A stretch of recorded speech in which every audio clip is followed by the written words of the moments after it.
After the Civil War, the nation's monetary system became sounder when the U.S. adopted a gold standard.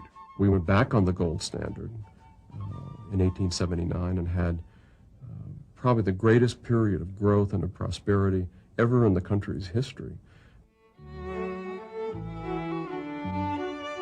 For nearly 20 years, the total output of goods and services grew at an unprecedented rate of 4% per year. The reason being that with a sound money and without the ability to manipulate the interest rate, we had a lot of genuine saving and investment, which then led to more capital goods and higher labor productivity in the United States. In the midst of this prosperity, the big industrialists and financiers were plotting to expand their empires with the help of government. With the passage of the Interstate Commerce Act of 1887, the large railroads succeeded in blocking their smaller competitors through regulation. The ICC was put in place in order to protect the railroad owners from competition. Okay, it was not the case that it was going to protect consumers or shippers. In fact, consumers were hurt because ultimately, with higher railroad rates, they were forced to pay higher prices for the goods and services that were shipped across the country. By 1896, they were poised to do the same thing with the banks. Two camps emerged as leaders in this economic war. They were led by J.P. Morgan, the world's most powerful private banker, and John D. Rockefeller, the oil tycoon.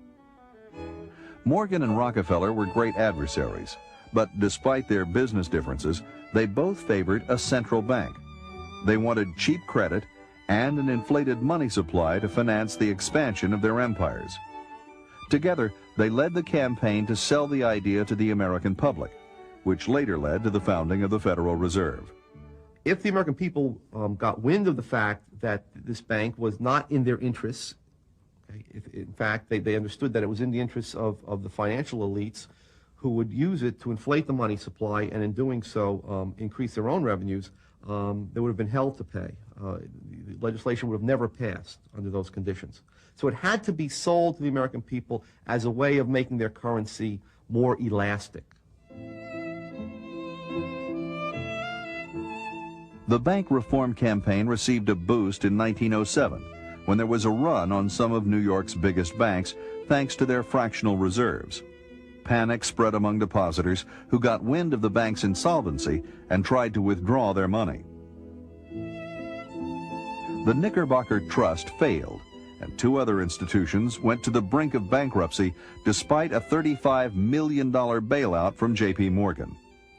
Wall Street swiftly adopted the fear of bank failures to sell the idea of a central bank, or lender of last resort, to the American public. And so the Federal Reserve was to be the lender of last resort. In case any bank got into trouble, they wouldn't have to worry. They'd get the cash from Washington, D.C. The question is, however, whether it is really desirable to have such a thing as a lender of last resort. The correct position appears to me that every single bank should be responsible for its own debts and contractual obligations. And if banks, through imprudent policy, then go bankrupt, this should not be considered a bad thing, but in fact considered to be a magnificent thing, because bankruptcies, the danger of bankruptcies, is precisely what makes banks adhere to sound policies. Bank runs and failures continued at an alarming rate. In 1908, the National Monetary Commission, headed by John D. Rockefeller's father-in-law, Senator Nelson Aldrich, was set up to push for a central bank.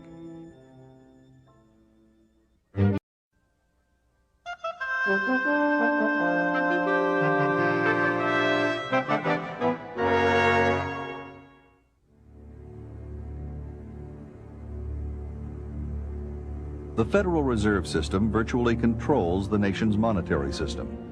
Yet it is accountable to no one. It has no budget, it is subject to no audit, and no congressional committee knows of or can truly supervise its operations.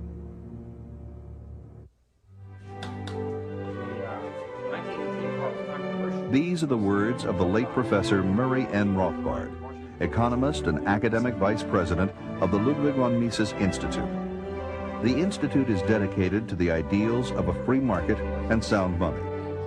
This program is dedicated to the memory of Murray N. Rothbard and his prolific work on money and banking.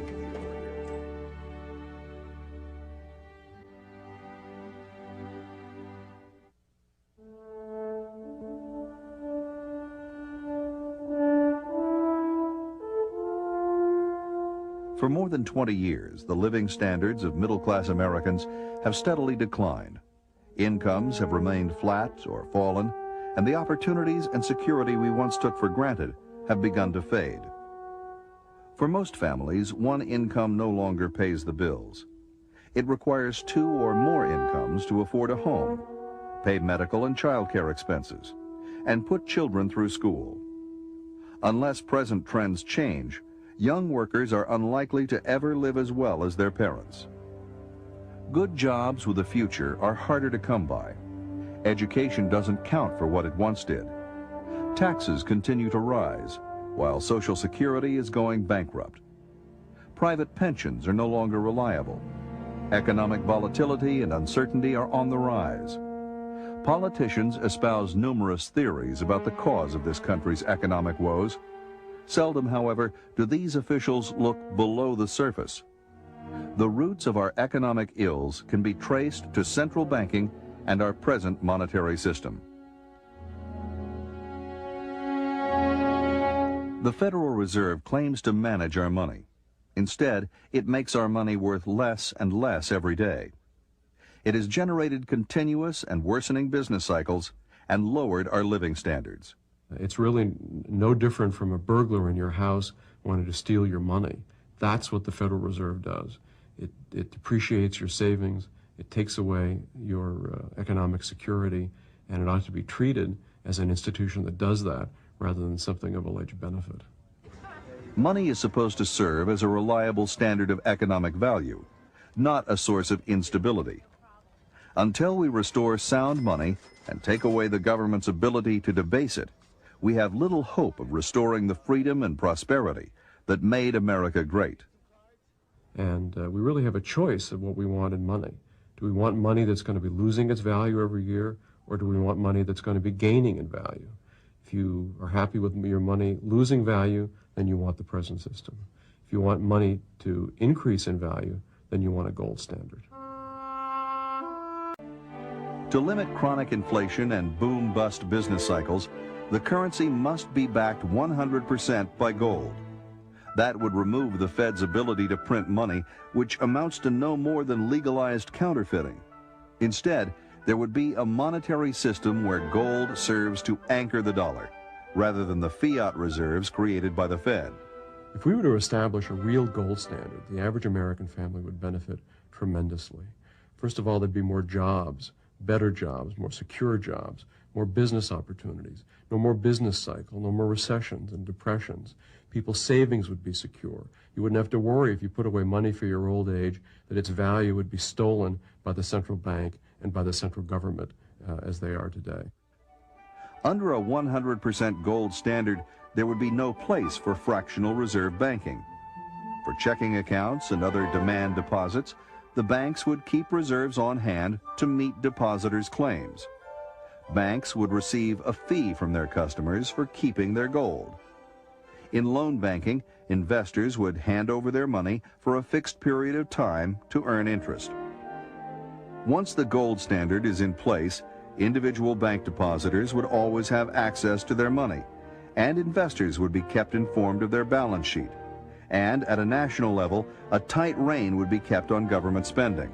You have relatively price stability, you have a stable purchasing power for the money, you eliminate the business cycle, you have reasonable interest rates rather than gyrating interest rates, and you get rid of the political manipulation of interest rates and the political manipulation of the money supply, and this then preserves wealth and builds wealth and allows for economic growth.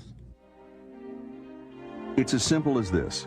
Sound money means economic prosperity and limited government. Unsound money means inflation, recessions and depressions, and big government. What sort of system do we want for our families? Don't we want prosperity and security that we can hand on to future generations?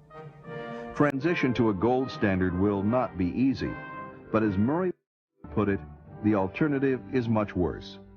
Since 1980, the Fed has enjoyed the absolute power to do literally anything it wants.